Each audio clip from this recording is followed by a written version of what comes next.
Hi, and welcome back. It's been a little while since I've hopped on a live. Last week just got kind of busy working on a variety of projects. Of course, you know, the book was launched just a week ago, and we'll definitely be sharing about how it reached some different #1 categories this last week. And I'm looking forward to continuing to read reviews as you get your books and post a review on Amazon. That means so much, and it shares, with other people and spreads the word about the book. Really pleased with it. My name is Patricia Regier with Regier Educational Services, and I just thought I would hop on to share about a tool that I've been using for a couple years now. And I was just using it to print out some reports and look back a little bit. And I thought, you know what, I should just share it with you. Because as facilitators, we do a lot of different things. As entrepreneurs or business owners, we do a lot of things. So I have this tool called Timeular. I'll look into if I have a link for it. I'll include that in, under the YouTube video under that option. And I'll make sure too, I have here, if you have any questions, I've got the comments can come in from most of the platforms that I'm on, but not all. And I will always check all the platforms to see if there was a question that I missed. So Timeular, a colleague told me about it, and I got it. And this is the tool. And essentially, I am paying for the program.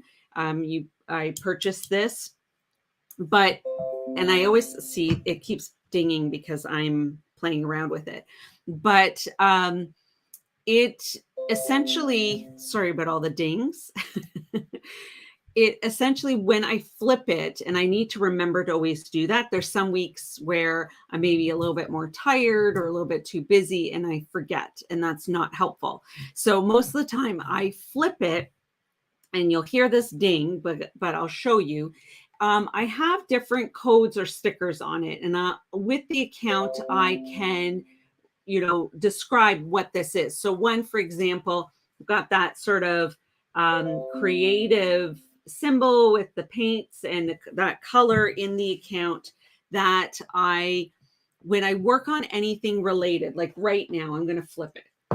When I work on my YouTube videos, blogs, tweaking those, social media posts, creating those, anything around that piece.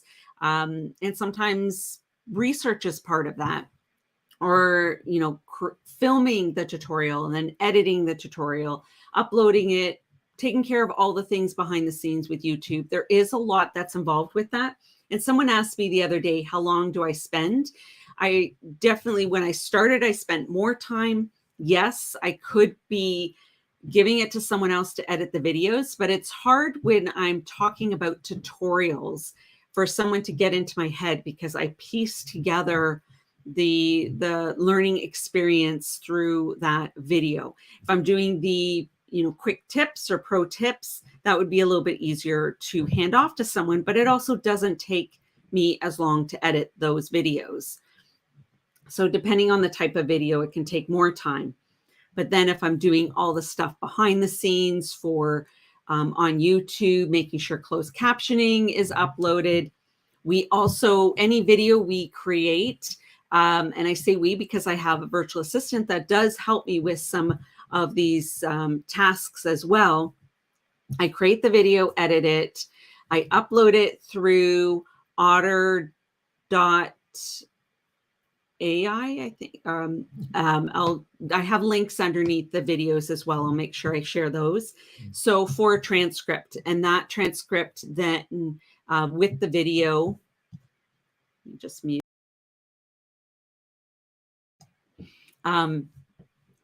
With the video, then she creates the beginning of the blog, and then I go in, because often if it's a tutorial, I have additional things as I'm testing out how something new would work for you as a facilitator or producer or whatever, or a leader online. And what she creates it, then I go and add things, tweak it. And then I create the social media posts, and I'm needing to share more of these tasks, but then I send that to her and she'll help schedule them as well. But the behind the scenes with YouTube, uploading then the transcript for closed captioning. I do all the pieces for YouTube. And then I also create a podcast with the audio from the edited video. And I should be sharing more of some of these tasks with her, and I'll need to work with her on that.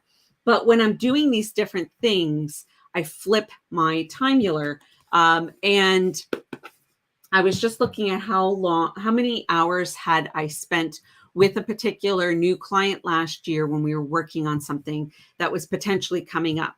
And, each client project is a little bit different, and we can lose track of how many hours we spend on, with any particular project or particular client. So last year I was very diligent with, in particular, one client project that was quite large, that I always flipped it. So then I could give them accurate reports on how many hours I was spending with them. And that was a particular project that was very helpful to have that timer.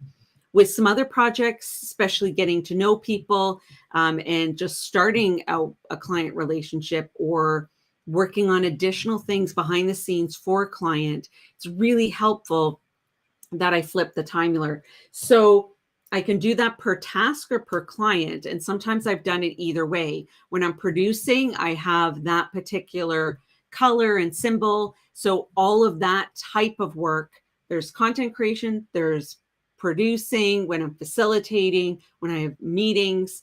And so it can be sort of task specific. And then in the comments, I can add particular client names. So at the end of the year, I can look at through my invoices, I can look at, what services are producing different revenue, but also just from a work perspective, I'm finding this is very helpful because there's a lot of work that we put into it that we're not always tracking or invoicing for, or just, the added value that I'm giving clients, and whole community and colleagues, whether they're a client or not, with the YouTube tutorials and video, the videos and blogs and podcasts, and tips through social media. That's added value that is part of who I am. So when people work with me, they know they're also going to get some of that other added bonuses as well. And sometimes those are created specifically for certain clients that aren't on the books, and just as that added value. So I was looking at how many hours I'd spent with a particular potential client last year, and that was very helpful to look back.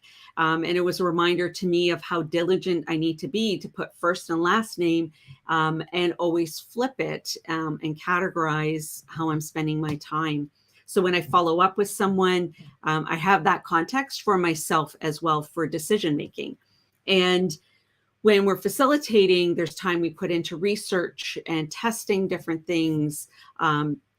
It's definitely way beyond that in person, whether it's online or offline. We're face to face, whether it's digital or in person. And I think we have to get better at the online, offline. We're often referring to in person when we're back to, again, calling it face to face, but we're face to face and in person live online too, if it's not pre-recorded.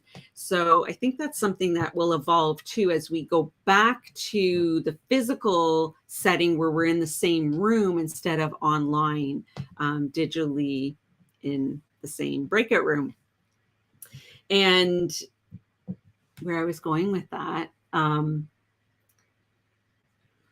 they'll come back to me. This is the thing with live, and I jump on and hit record and I have some thoughts. Sometimes I have some specific things, especially with the, recorded, edited videos. But when I'm hopping on, it's to respond to your questions directly, or it's a thought that I want to share that's hopefully of value and helpful to you when you're facilitating. So yes, it was with the workshops that we might be leading or training or presentations, research, content creation, thinking about the learning experience design and journey for making it an engaging, impactful learning experience that help people remember what they've learned and apply what they've learned. And then there might be follow-up and resources. And so definitely a lot more goes into I think I read, and I'll have to look into some specific research, but I think with every hour of in-person training, like direct training, 40 hours could be going into that. And I'll have to relook at those statistics and research, if that's changed at all, because online too, there's the technical aspect of testing things, working with a team, making sure that the flow happens. And sometimes that's training about the tools, and definitely always testing, because technology is ever changing and the learning curve is ongoing, but that can be a really good thing.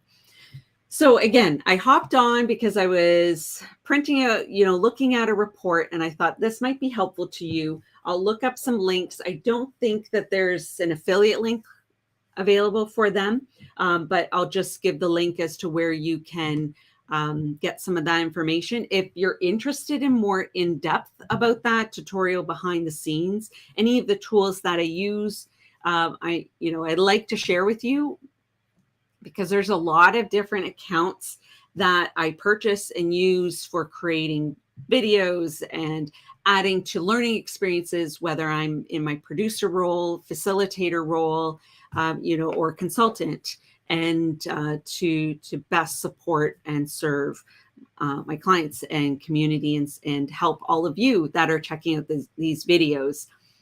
Thank you again for watching these videos, commenting, liking, sharing, and especially when you subscribe, for example, on YouTube. That helps grow the channel and helps add value for me to continue to do these. It helps let me know that you want me to continue them, and spreads the word about it too, as well. So thanks for checking this out. Again, my name is Patricia Regier with Regier Educational Services. You can find me at regiereducation.com, right there. And then the brand new book, The Online Shift, 101 Pro Tips for online facilitators, workplace trainers, and virtual speakers. It can also be digital teachers and online leaders as well.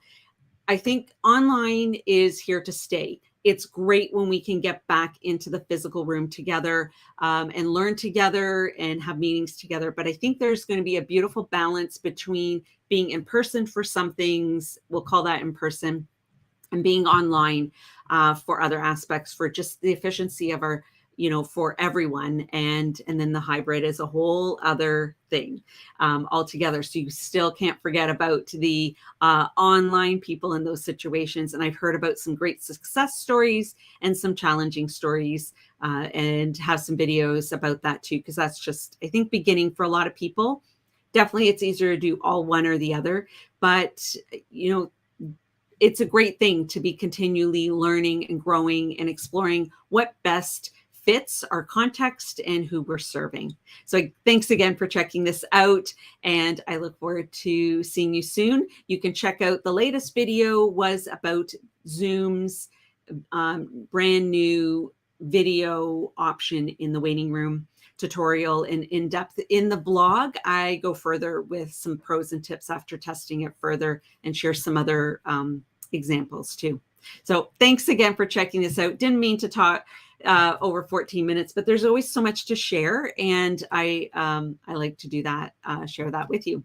Thanks again, and until next time, I hope that you're able to facilitate engaging learning experiences to turn an audience into participants. Thanks again.